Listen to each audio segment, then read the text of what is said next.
দর্শক বৈঠকের সর্বশেষ খবর জানাতে সরাসরি যুক্ত হচ্ছেন সহকর্মী মেহেদী হাসান। মেহেদী, তিনটি রাজনৈতিক দলের সাথে প্রধান উপদেষ্টার বৈঠক চলছে। বৈঠকের বিষয়ে আপনার কাছে এই মুহূর্তে কি খবর রয়েছে? আর রকিম, ধন্যবাদ।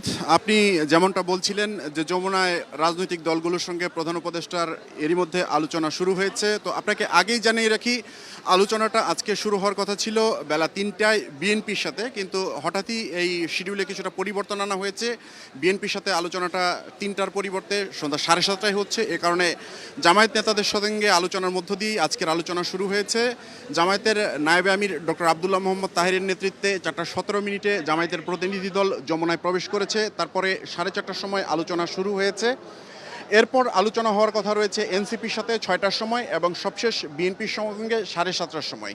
এই তিনটি প্রধান রাজনৈতিক দলের সঙ্গে আলোচনার মধ্য দিয়ে প্রধান উপদেষ্টা দেশের চলমান রাজনৈতিক সংকটের একটি সমাধান খোঁজার চেষ্টা করবেন বলে মনে হচ্ছে। এবং রক্তিম, আপনি যেমনটা বলছিলেন যে জাতীয় পার্টির কেন্দ্রীয় কার্যালয়ের সামনে গণ অধিকার পরিষদের নেতাকর্মীদের সঙ্গে সংঘর্ষের পরবর্তীতে যে রাজনৈতিক সমীকরণ দাঁড়িয়েছে, যে সংকটের জন্ম হয়েছে, তা থেকে উত্তরণের উপায় কি হতে পারে, এটার জন্যই আসলে এই আলোচনা ডাকা হয়েছে। এবং এই বিষয়গুলো নিয়েই রাজনৈতিক দলগুলো তাদের অবস্থান এবং তাদের পরামর্শ জানাবেন এবং সেই পরামর্শের ভিত্তিতে হয়তো সিদ্ধান্ত নেবে সরকার।